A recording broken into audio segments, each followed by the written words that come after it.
Hello everyone, my name is Daniela, 17F. I live with my surrogate mother, Sia, 45F. I consider her my actual mother instead of my biological mother who abandoned me when I was 10. My biological mother, Eli, 41F, and my father were in love. However, their life goals were a bit different.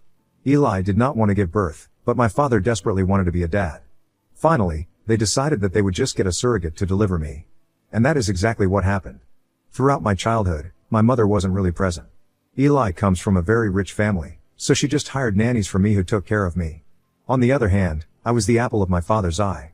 He adored me and tried to spend as much time as he could with me while also being busy with work. I remember missing him during the daytime when I had to spend time with my nanny instead of my family. We lived in a mansion owned by my grandpa, and it usually got lonely for me during the daytime. However, life became a whole lot more difficult when my dad got into a car crash when I was about 8. I remember Eli crying a lot, and on one occasion I remember how she threw me out of the living room because I was annoying her. After my dad's death, everything was worse. I felt more alone than before. My mother soon moved on from my father. While I was stuck in the huge mansion, my mother would go and party, buying herself expensive dresses and socializing. I felt very neglected, especially because my nannies weren't the most empathetic women either, and Eli didn't really care about how they treated me. I guess I became too much of a burden to her by the age of 10 when I became more and more vocal about my horrible nanny who usually used to lock me in my room while she watched television in the other room. She rarely let me out to play and make friends, further causing me to feel lonely. My mother had had enough and she told me how much she regretted having such an annoying kid. I clearly remember her telling me that she should just get rid of me. And she did. Within 2 weeks a lady came up to pick me up. I had been very scared, but I remember not crying even once, but I really wanted to. I was scared that she would be mad like Eli if I cried in her presence. However, that woman changed my life. She made me slowly come out of my shell and realize that feeling emotions out loud was completely normal and healthy. I found out that she was my surrogate mother, Sia. For the sake of this post, I will call her Sia, instead of Mom, which I usually call her because she is my mother in every sense of the word. Sia was everything that Eli was not. She was warm, she was loving, and most importantly she liked having me around.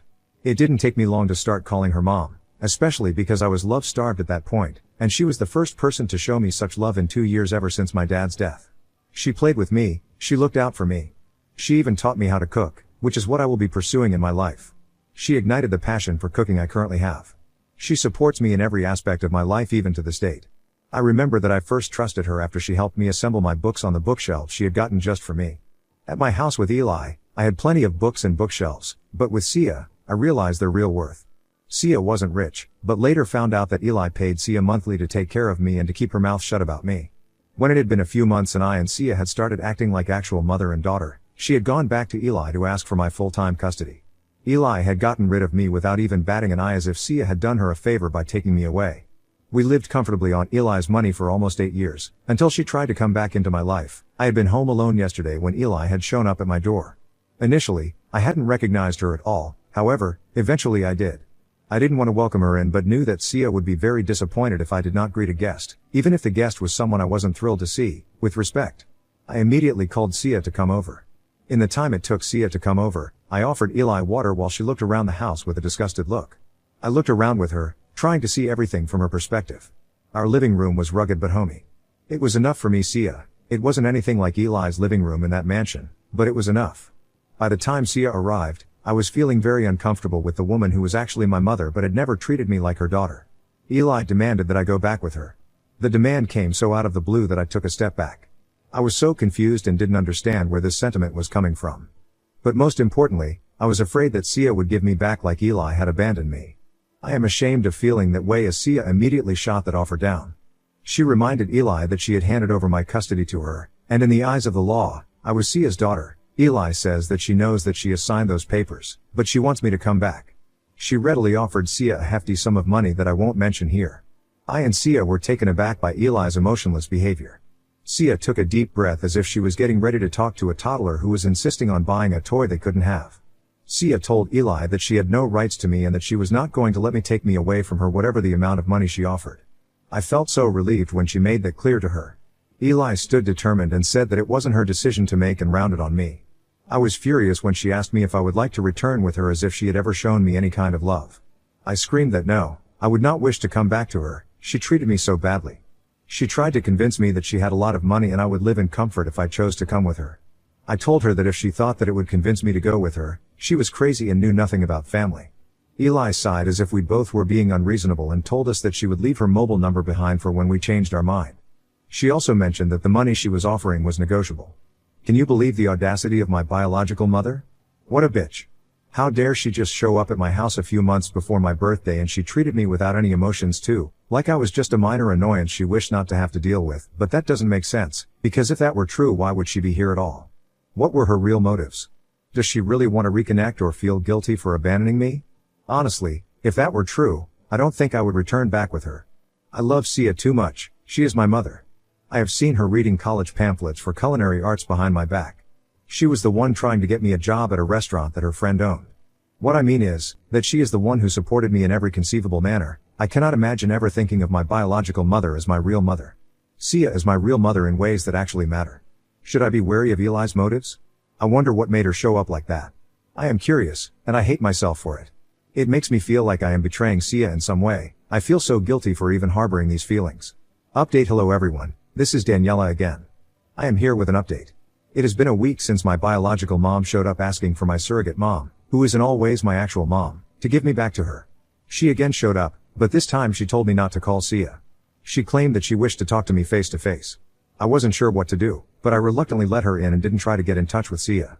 I wasn't sure what the protocols were for such a weird and uncomfortable situation, so I was relieved when Eli took over the conversation. She told me that she had missed me. All her hostile behavior and superiority were gone at this moment. She sounded calm and collected, and like she meant everything. This almost made me lean forward to hear everything she had to say to me. She claimed she understood that she was a horrible mother to me, that Sia was probably better than her, so why would Elle ever wish to return to her? But she begged me to reconsider at least reconnecting with her. She claimed that she just wants to be a mother to me like she never was in my childhood. She wishes for another chance. I wasn't sure how to react to that, so I remained silent. She took that as a no and sighed. Eli said that I don't have to decide right now. I don't even have to decide to move back with her and be her daughter. She just asked me to let her reconnect with her and go over the past and the relationship she messed up with me. She invited me to a dinner. She told me to keep it a secret from Sia because she understood that she might not like me hanging out with her, so if I had to keep it a secret she would understand. She just wishes to spend some time with me. I told her that I would think about it. And the truth is that I am curious. Even though there is a part of me that hates me for being curious. But I can't stop thinking about the what ifs. I know Sia treated me well, and I am not thinking about replacing her. No wealth in the world would ever make me leave her. But I want to see what happens with Eli. After all, she is actually my mother. I might never consider her as my real mother, but we do share DNA. Damn, I even look like her. So, I texted Eli that I would come over. She immediately sent me the address and the date and time. I have even come up with an excuse to give to Sia. I will tell her that I'm going over to dinner with a bunch of friends. My best friend would even lie to her if I tell her and Sia calls. I don't think Sia would be suspicious because I hang out like this with my friends all the time. Update. Hello everyone, this is Daniela again. Today I went to my biological mother's mansion, and to my surprise it was supposed to be a family dinner. Even my grandpa, Tobias, 72M, was there. I don't remember meeting him for about a decade. I was overcome with emotion when I saw him and he saw me. He embraced me immediately.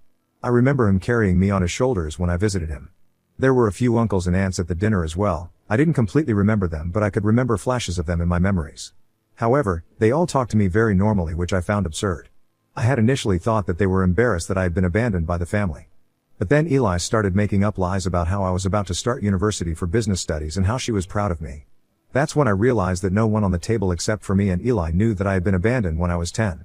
When an aunt from across from the table asked about my schooling, Eli interrupted from my side. Apparently, she had told her family that I had been at a boarding school abroad for the past 8 years.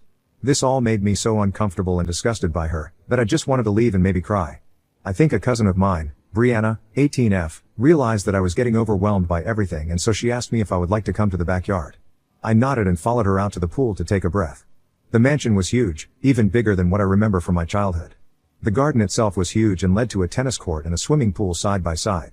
It's hard to imagine why anyone would like to live in this huge house alone. Eli doesn't seem to have a partner, or at least she hasn't introduced them to me, so I am assuming that she lives here alone with some help. Brianna told me that I was so lucky to be living here. I didn't know what to say, so Elle asked what she meant by lucky. She said that Tobias was going to give the mansion to Eli because he wanted to give the mansion to someone with an heir, and he had already let Eli and me stay here after her marriage to my father. He wanted to give the mansion to someone with an heir so that the estate would continue to be inherited by future generations. That's when I realized that Eli was pretending that everything was fine because she wanted to pretend that she still had my rights. I wasn't her heir anymore, so she wouldn't be able to inherit the mansion after Tobias' death. When Eli was married to my dad, Grandpa gave them the estate to her, so they could build a family there. As Grandpa's health was deteriorating, he wanted to finalize his will, and so in the past weeks, he had called a family meeting.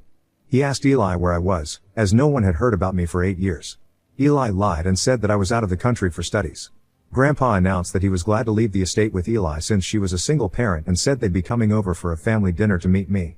This realization made me feel so used and angry.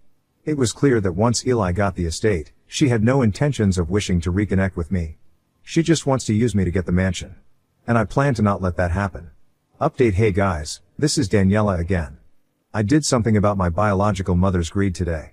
Let me catch you up about what happened since I returned until today. Last week when I came back home, Sia could tell that something was wrong. I tried to hide everything, but she's so warm and gentle, as if she was afraid that I would run away or something. And I burst out crying and telling her everything I had found out that evening. I was shocked to find out that she wasn't mad at me. She revealed that she would have let me go on dinner with Eli if I had only asked her. I told her everything, from my realization to my regret of ever going to the dinner with Eli. If I hadn't shown up, Tobias would have been suspicious and asked about me, and maybe he wouldn't have given the estate to Eli. And I wouldn't have felt the way I did that day, used and then discarded. I begged Sia to tell me if she knew where Tobias lived. I told her about my wish to set the record straight and tell my grandfather about Eli's truth. She was reluctant in the beginning, but I was adamant and she agreed. She told me that she had once gone to his estate to meet Tobias at his request. She kind of remembered where it was, however, it had been 18 years, so she wasn't really sure. I was eager to take the chance and we decided to go next weekend. Today Sia drove me to where she had gone to meet Tobias. Once she parked in front of the car, she was sure that this was where he lived. I also saw the last name displayed on the gate and knew that I was in the right place. She stayed in the car and told me that she would wait for me while I went in. Tobias was shocked to find me there. He was looking at the backyard in his wheelchair and didn't know of my arrival. He smiled at me kindly and said that I had just met him on a bad day, that's it. I think he was trying to reassure me that he was alright. He doted on me a bit, asking me if I could like something to drink, and then he forced his guard to get me my favorite candy when I was a kid. Coincidentally, it was still my favorite candy. I think he was just glad that someone had come to ask after him. I don't think many of his family do that for him often. I took a deep breath before I told him that I was there for a reason. I revealed that Eli wasn't my guardian. He was confused and I told him that she had signed my rights to my surrogate mother, Sia, 8 years ago and abandoned me. He was shocked to find that out, and insisted that she hadn't done any such thing. She had sent me abroad. I told him that I was here with Sia, who was waiting for me just outside the house. He was quiet for a long time and I didn't know what else to do. So, I stood up and bid him goodbye. As I was walking towards the door he asked if I would ever come over again. I asked him if he would like that, and he said that he would love to see me come over. We parted with smiles on our faces and a promise to meet again the next weekend. He even promised that he would be a better host that day and walk me around the house and everything. Now that I am home, I am glad that I went over. Even if nothing comes of it, I am glad that I am in touch with someone from my blood family. I would love to reconnect with my grandfather and I can't wait for him to give me a tour of his house. Update: Hey everyone, it's Daniela here again. A few months have passed since I reconnected with my grandfather. 3 months ago, I went back to my grandpa's and he gave me a house tour and we had a great time. Ever since I started going to his house every weekend. I turned 18 at this time and my grandpa gave me a car after asking Sia if he could. I was delighted and promised him that I would drive it to him every weekend, and I did. I drove the car he gave me to his house to spend time with him. However, in these 3 months, I saw his health deteriorate weekly. Within the first month of going over, he became wheelchair bound permanently.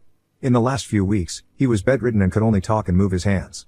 The last time I saw him was a week ago, and he was in a terrible condition. He could barely keep his eyes open. I remember feeling hopeless as I had started to care about him a lot. He was my only blood family who actually cared about me. I spent that day reading him my favorite book, hoping that he could hear me or at least feel that I was there. I went back promising him that I would return the next day, even though it was a Monday. However, that night he had to be taken to the hospital and I wasn't allowed to meet him. He died 2 days later, and his son, my uncle, was there with him. Today was his funeral and I had come too. I was a mess and crying nonstop over Sia's shoulder. Tobias had really touched my soul in the last 3 months.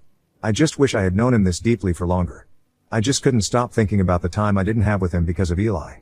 I hated seeing her fake her tears at the podium. Maybe she wasn't faking it, but I still felt bitter in regards to her.